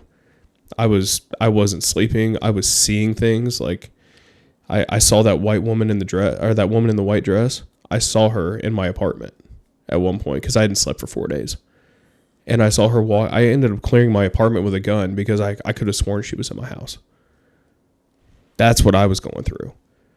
And then to be treated like a villain for it was just, it felt like I had gotten punched in the stomach. Like it was just all in the pit. It sucked. It's easier to be the person standing outside looking in after the incident, saying, this is what they did wrong. Right. This is what they should have done. You know, but trying to be this person, like for me, reviewing any incident with a fire. Right. You watch a house fire, you see what the guys do, you see how they pull lines, you see how they could have gotten water quicker, he could have charged that line a little bit faster. He didn't even flake the line out as much, and it really kinked up real bad, and it just delayed response. They could have been faster driving to the scene. They could have been more aggressive. You could always do that, but I've always, in the back of my mind, thought, well, I wasn't there. I don't know all the factors. I don't know their protocols. There must have been something else. Right. Now, if you guys are being held back and just wait to go in, don't go in until I say so. Well, when is that going to be? I don't know. We're talking to him right now. And then you're being held back by another person, and they're telling you, and you're hearing excuse me, you're hearing gunshots, and you all are in agreement like, we need to get in there now. Right. I would understand the frustration on your part of wanting to go in but being held back to go in. Right. When you're like, the threat is still engaged. Yeah. And we're not engaging him. Right. And that wasn't a factor for us. And it wasn't. At all. He wasn't shooting anyone in the bathroom for, I don't think, correct. At all, until it was in the beginning when he started just firing through the door. Correct. Into the bathroom. But once he made entry into the bathroom, he didn't shoot anybody inside. No. Now we're looking at barricaded gunman, hostage. Okay. And that completely changes your tactics. Because, you know, like we've talked about, with an active shooter, the number one goal is approach the threat and eliminate the threat. When you have a barricaded subject and you have hostages, your dynamic, your goal has switched from eliminate immediately to preserve life. Because that's the ultimate goal now. Because we have innocent hostages. And now our goal is we need to somehow get this guy away from these people and preserve life. Do you have a like a detective that comes in and will speak directly to the person or the threat, and then you still have your incident command type officer in charge of you guys? Yeah. And do they communicate back and forth? Yeah. pretty well? Yeah. So that night specifically, we did have an incident command set up. Our lieutenant for the North was head of the incident command on scene, and our detective who knew Arabic was doing our negotiations. Okay. It just turned out that he could do hostage negotiation also. That's awesome. And he was fluent in Arabic. I mean, the guys spoke English also, but as soon as they heard Arabic, they called him. And one of the calls, he started off speaking in Arabic. Correct. It almost sounded like a prayer what he was doing. Correct. That's what it sounded like. Yeah. And then going into speaking English. Mm-hmm. A friend of mine, Muhammad, was Arabic. Well, spoke Arabic, and he would teach me a little bit like mahaba and wig and all that kind of stuff. And I'd listen to him talk. So like, it's definitely a language I'll never learn. Right. So like, I would assume like hearing it over the phone, like there's nothing I get out of that. No, and there's several dialects of it also. There's Farsi and there's Dari and you know, but yeah, I mean, from our perspective, given the circumstances that we had, I mean, we all left there thinking, okay, yeah, 49 people passed away, but and that was another thing, because as the day was going on, or as the evening was going on, the morning into the afternoon, that number just kept climbing. You know, initially I think we reported that there were, 10, and then it was 12, and then it was 21, and then it was 25, and it just keeps growing. It just kept growing, and you know, as we're kind of going through this, we're thinking, yeah, I mean, people are shot, people are hurt, but we knew what we were dealing with, and we went textbook through training. Yeah. I mean, it was literally a textbook approach to how this was done. With saying that, can I interrupt real quick? Sure. With saying that, do you think or has there been any changes to your guys' protocols or trainings after this incident? In Orlando, I'm not sure, because I left shortly after that. Okay. So every 6 months we did active shooter training. Okay. I don't know if they've increased that. I don't know if they've changed any tactics, but I can tell you, just coming up here, going through Indiana training and the training that my department does, there's no change in what I did in Orlando. There's really not. It's still the same concept of, find where the sound's coming from, find the target, eliminate the target. That's the ultimate goal. Hasn't changed. So let's talk about, we did discuss the PTSD that you've been dealing with since that incident. Mm-hmm. Now let's try to talk about for future incidents, because there's going to be future incidents in the world that we live in. How? I mean, we had one in Greenwood. We just recently had one here in Greenwood. What was that date? That was back in. Was it August? It was April? In August. Because I was still at the academy at the time. No, it was an A shift. I had just gotten off that morning, and excuse me, I had just gotten off that morning, and then it was an A shift. So obviously our fire department responded as well with the PD. Thank God for that kid that was there and who was armed. Yeah. Shot him from 30, 40 yards out. It was about hit 7 out of 8 shots. I think it was close. I think it was further than that. It was closer to 40 yards. Was it? Yeah, and 7 out of 8 shots hit. I mean, dude's a boss.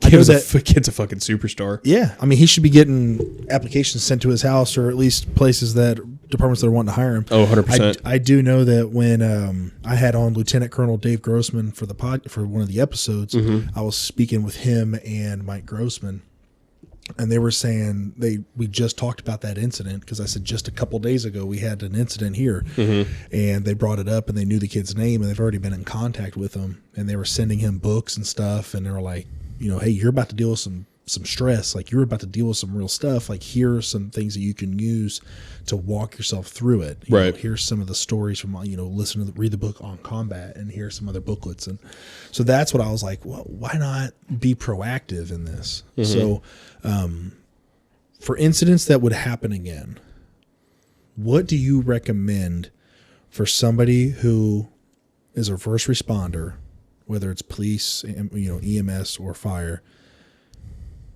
How do you recommend, or some strategies for them to get through the first week?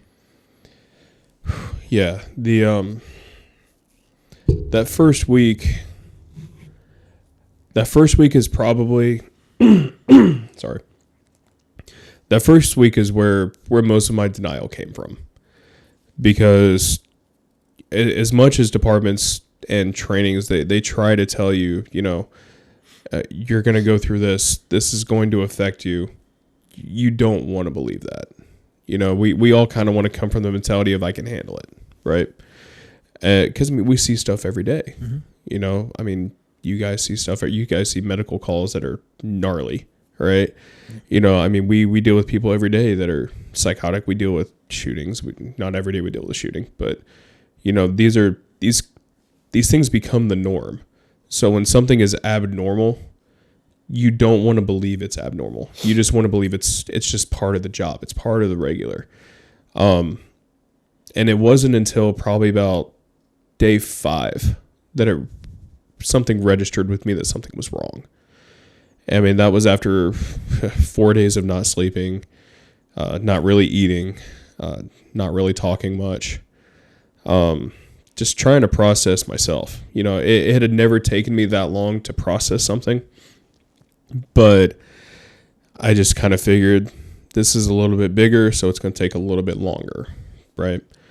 So, and they had sent us to after action meetings and tried to have us do these sit down therapies. And if you know anything about cops, if you put 20 cops in a room and tell them to talk about their feelings, it's not going to fucking happen. No, it's not working. It's just not going to work. But that was the mandatory briefings that we had to go to. It was a bunch of us sitting in a room with dispatchers and a counselor, and they basically just said, open floor, talk. Not a fucking word. Nobody talked, because it's not going to happen, right? So what would you recommend for somebody who would go through that type of an incident or anything traumatic to them? You got to have one person that you can just say whatever the hell you need to say to them, and they're not going to judge you. You have to. Whether it's a wife, a husband, a brother, a pastor, somebody that you can take that wall down and you can just let it all out. No matter how crazy you think your thought is or how irrational you think your feelings are, you've got to be able to get that out, because eventually that small little chip of irrational thought that you think you have is going to snowball, and it's going to get worse. I can promise you it gets worse. It's going to compound, and then you're going to get to a point where things that didn't bother you before all of a sudden are going to start really bothering you. I remember shortly after the shooting, I was still on patrol, and I was working off duty at Universal. I was just sitting in my car, and it was a pretty quiet day, and dispatch had said over the radio that there was a bomb threat at Universal. It turned out to be nothing. Honestly, 99% of those turn out to be absolutely nothing. Somebody calls in a weird backpack and they think it's a bomb, and I had dealt with those before, but this day specifically, when that call went out and they said bomb threat, my hands just started shaking. And I didn't know why, because I was like, I've dealt with this before. I don't understand what the problem is. But I guess in my head, I was thinking bomb, mass casualty, and it just took me right back. And that was my moment where I went to my sergeant. I said, hey, I need to come off the road for a while, because I'm not right. And so I went to light duty and started working in what we called our Irish room, which is just our big hub center that has cameras all over the city, and I'm just watching videos, right? And I started going to counseling, and they put me on medication. Medication made me feel like a zombie, so I stopped taking it. And when I moved up here, I stopped therapy because I thought it was better. I'd gotten away from it. I was in Indiana. I was with family. I felt more comfortable. I was away from everything, and I felt fine. So I stopped the medication. I stopped the therapy. And within weeks of doing that, it all just came back. And instead of going back and doing the right thing and getting back into my therapy, or maybe going to church or talking or getting back on my medication, I just kind of isolated, and I started drinking a lot. And it just snowballed. When you talked about having someone to be able to speak to and scream and yell at, for my example in my life, that somebody else brought it to one of my friends. His name's Joe. Mm-hmm. He's the one that brought it to my brother's attention. My brother was here after I went through something, and I couldn't put words to it, but I needed to just scream at somebody and yell and cuss and push and shove and just take my anger out on, not on somebody else, but just on something. Yeah. And other than, doing anything else that was stupid, I couldn't put words to it, but I just remember I got into a fight with my brother and screaming and yelling at him, cussing him. And he said something to me that started it. And I just needed somebody to yell at. And he called my friend. He called Joe and was like, dude, he's being an asshole. He yelled at me, and Joe told him, he's like, he needs someone to yell at. Because I did. I really did. I just needed somebody to yell at because I couldn't get my point across to anybody else. Right. Or I didn't feel comfortable enough to do that to somebody else. And just having that person that's super close to you that you can just literally just say whatever to. Yeah. And just look like a fool in front of. That was really important for me to start the process of venting and talking about. And I might share too much sometimes. Like I might share too much of my emotions and my feelings. I know I've slowed down telling a lot of people that kind of stuff because it's like I have to categorize it into certain people. Right. And that's going to be something per person that they're going to have to understand where their boundaries are. Right. So remembering that too for other people that are going through any traumatic events is there's going to be boundaries that you're going to have to set speaking with somebody. Now, if you just leave any boundary, fully open, well, there's certain categories that I personally am like, I think that you shouldn't share that part with somebody who's just a random stranger. It's like maybe you should share something that is just like, you know what, man, like I just don't need it. Like for me, like if someone asked me about the event that happened to me, it's like, you know what, I just don't want to talk about it right now. It's like, it's something that I just recently started to get over. And when I don't want to share the information that happened because it's so close to me. Right. And it's just personally affected me in a different way. Right. But I think that's also something that's different with whatever the event was. Like an emotional event that is directly attacked towards you, I think that people will share only a certain smaller amount towards the mass of people. Right. And that was and that's what that's what was slightly different with mine was this wasn't something that just happened to me. This is something that a lot of people were very much impacted by. We were all impacted in different ways depending on what your point of view was. But we had dispatchers that were dealing with trauma from this because they had to field all those calls from people that were screaming for help. It was rough for them too. Our fire guys, our EMS, our nurses and doctors at the hospital, us, the people that were just there, the parents, the families, everybody was impacted by this. So for me to say that, what I dealt with in my trauma and my issues that, somehow are more important or more of an issue, it's not. And that's something that I really had to humble myself with was the fact that, I saw some really fucked up shit that day, but so did everybody else. And for me to isolate that and to just bottle that and say that nobody's going to know how I'm feeling right now or what I'm going through, it was bullshit. It was complete bullshit. And it took me really having to humble myself to the fact that, I just had to get over myself because as much as I want to think that I'm just kind of dealing with this alone, I'm not. There's a lot of people that are suffering just as much, if not more than I am right now. I didn't lose a loved one that day. I didn't lose a son or a daughter or a father. I didn't. I just saw a lot of really messed up stuff. So that was really a big moment for me, was realizing that, I've got to get over this. And the only way I'm going to get over it is to talk about it, and just sharing what I saw and what I went through and how it affected me. Because I'm of no service to anybody. I'm not going to sit here and preach to somebody to talk and to get their feelings out because it's going to help you if I'm not going to do the same. I'm not a hypocrite. I've never claimed to be one. I've never tried to be one. So I'm going to practice what I preach.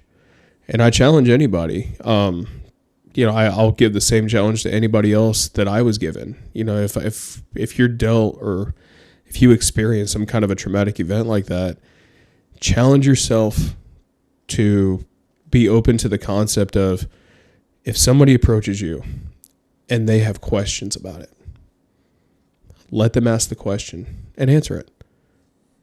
Just challenge yourself to that, as uncomfortable as it might be sometimes. Obviously, depending on the person, you're going to limit the amount that you're going to answer. But if you have somebody that you truly trust, and you have that emotional connection with them, if it's, like I said, a significant other, a brother, sister, father, whoever, challenge them to just ask you whatever questions they want to ask you about what you went through, and be open to the idea of just answering it. Because you have no idea how therapeutic that really is, just to get that out, regardless of how stupid you think your answer might be. If it's what you're thinking and what you're feeling, it's going to get that out, and that snowball is going to go from being a mountain, it's going to shrink, and eventually you're going to get to the point where you can just deal with it. It's just something that happened. It's something that's part of you. It's a scar, but with scars, you can look at them, you can remember them, but they don't hurt anymore. It's just there. It's a story. It's a part of who you are. It's a part of your makeup now. And the best thing that you can do, the only good thing you can do, if nothing else, when dealing with major events like this, with PTSD, is, if you went through it, help somebody else get through it. Because, if you don't, then you've just got a bunch of lone survivors out there trying to make it through. Number one thing you learn in the military and law enforcement and fire is you help your buddy out. You pull everybody out, right? If you're just trying to do it by yourself and you're just letting everybody fend for themselves, nobody's going to make it. You got to pull your buddies out. Is there anybody that you listen to podcast-wise or just on your own to help you still get through a lot of the daily kind of stuff? I like Jocko a lot. Jocko's advice is usually pretty strong. I like his mentality. I do listen to a lot of Jordan Peterson. Mm-hmm. Jordan Peterson has been huge for me as far as understanding how I deal with things, how I interact with things, and really just kind of getting into the gritty chemical makeup of how people are from a clinical psychologist standpoint. How we react to things, why we react to things a certain way, and how to deal with that kind of stuff. I read his book, the 12 Rules for Life. That's right there. Yeah. Fantastic. Both of them right there. There's 12 Rules for Life and Beyond Order. Yeah, I haven't read Beyond Order yet. It's good. But I did read the 12 Rules for Life, and then I went back after reading it and listened to the audio version. And that was huge for me, because it really helped me refocus my mindset. I owe a lot to Jordan Peterson, because his work has severely impacted me for the positive. And I just love listening to Jocko, because he's funny, and he's got a lot of really good success tips as far as trying to be a leader and trying to be very forward thinking and taking care of yourself. So those are probably the two biggest ones. I'll say that I know that I'm sure recently with what Greenwood went through with the shooter, mm-hmm. Did you have any guys reach out to you or try talking to you about with your history of things? I did have a couple. And the first thing that I did after that happened was I reached out to everybody. I took it mm-hmm. upon myself to reach out and be like, hey, if anybody just needs to talk, I won't even talk back. If you just want somebody to listen to vent to, you can come to me, mm-hmm. And a couple of guys did. And, I just kind of let them talk. And then if they wanted advice, I would give it. I'm definitely, I'm not a philosophizer at all, but at the same time, it's just coming from a place of trying to be humble about it. Like, look, I don't understand exactly what you went through, but I understand the gist of it, and I know what can happen if you don't talk. So if you do need somebody for that, if you don't have somebody, you have me. And I mean, and I did get feedback from it. So, and it's just like really just talking about it just to make sense of things. Just try to get an order of like, I don't even know what just happened, but we need to talk. I need to talk about it. Yeah. Because just to try to get my mind straight. Yeah, absolutely. I mean, like I was saying before, when everything first happened, this was like scrambled eggs up here.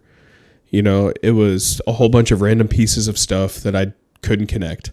It was just flashes here, flashes of stuff here, remembering a bit here and a bit there.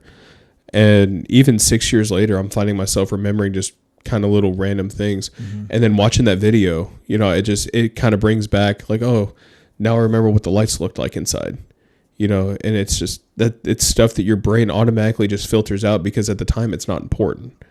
You know, we kind of get into this survival mode when we're dealing with stuff like this, when we resort back to that training, right? It's okay. This is the objective. I've been trained on this. Autopilot mode, go. And that's all you focus on. Your brain's still picking up all that other stuff, but it's like not important. Put it back. Like sweep it away for now. We'll deal with it later. And then as time goes on, your brain's like, okay, well, the closet's getting a little full. We need to get some of this shit out. So it just starts kind of unpacking stuff. And then you get smacked with a random thought and you're like, oh, that's what that was. And then it's like, okay, well now I've got to process that. Now I got to find a compartment for that part. You know, where's the box at for this? So you find that part and you're like, okay, here's the box and we're done with it. But it takes time. It takes a ton of time. You know, I would get impatient a lot because I'm like, I should be over this by now. And I wasn't, which caused more frustration because I'm like, you know, you're man the fuck up, dude. Like you dealt, this was 3 years ago, you know, and it's weird because every June it happens to me every June. And as the years have gone on, it's gotten easier and it's gotten better to where, you know, I'm not getting the night terrors. You know, I'm not getting the cold sweats. I'm not, you know, reliving a whole bunch of stuff. But every June, you know, my mood slightly changes. And I kind of get a little, I won't say depressed, but I kind of get into a cumbersome kind of melancholy shell, you know, for that month. And then after the 12th passes and, you know, you see all the stuff on the news about, oh, it's the anniversary and all that, you know, then it kind of dwindles away again until the next year. But this year was a little bit different because this year we took the girls down for a cruise and we left out of Orlando. But before we left, we went to Pulse. I took the girls with me.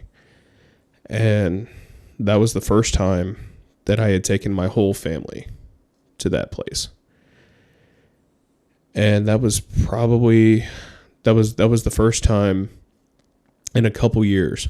Because I'd been there once before with Rachel. I took her, I think in 2018. It was 2018. It was just me and Rachel. We went down for my buddy's wedding, and I took her there. And I mean, yeah, it was kind of tough, and I kind of had that pit in my stomach, but it was fine. But taking my kids there and kind of showing them what Dad had gone through was rough, because it brought back a whole new set of emotions.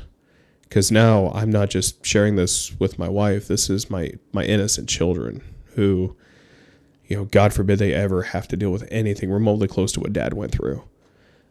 But at the same time, I think that was the biggest healing thing I could have ever done. Because I realized if this hadn't happened, and it still haunts me to this day that it did, but if this hadn't happened, I would never have left. I would have never moved to Indiana. I would have never met my wife. I would have never had my now 10-year-old daughter. And I definitely would have never had my 4-year-old, because my 4-year-old is a product of me and my wife. And I can't imagine life without the three of them. And none of that would have been possible if this hadn't happened, because I'd still be in Florida. You know, that was the catalyst for all the change in my life. And it brought a lot of negativity and just horrible shit to my head. But, you know, wounds heal over time. They become scars that you can look at, but they heal if you let them. And now, yeah, I've got a pretty gnarly scar, but I've got a life that I never thought I would have. You know, a wife and kids, owning a home, and honestly working for a department that I love even more than I ever working in Orlando. You know, I mean, we had 1,300 officers in Orlando. I might have known 5% of them. You know, as much as most departments try to be, you know, a big family, it's hard to do in a major city. And now I work with 75 males and males and gals that I know everybody by first name, and now I'm getting to know the fire department, so that's expanded. And you know, I have a closer family and closer group of people now than I ever did before, and that's because something horrible happened, which caused a dramatic change in my life that over time I learned to deal with and heal from, that blossomed into a whole new life beyond what I thought I could have. And it was all triggered from a severely traumatic event. And it's just, I in a weird way, I don't feel fortunate that it happened, but I do feel fortunate in the fact that I was able to take something so negative. And I don't even think I did. I'm not even going to take credit for it. I'm glad that God could take something that was so negative in my life and turn it into something so beautiful that it's nothing I could have fathomed. The only way that could have happened was God. The only thing that could ever, the only person, the only being that could ever take something that's so horrible and wrong and devastating to so many people and be able to turn it into something beautiful is God. I thank him every single day for it. Because he's the only one that got me through. Well, he's not the only one. He was the big factor. My wife got me through it, and my kids got me through it. But I thank God every day for that, for giving me that. There's no way I could have done it by myself. I think that is a fantastic way to end this episode. I agree. Man, thank you for sharing everything that you went through and the experiences that you had. Mm-hmm. And hopefully people listening to this can take a lot out of it, and in the future, guys and gals can take a lot out of this. I hope so, man. And I'll extend the same thing to anybody that listens, man. You know, like I said, I'm definitely not a clinical psychologist by any stretch of the imagination, but I'm a pretty good ear. Just a real dude. Yeah.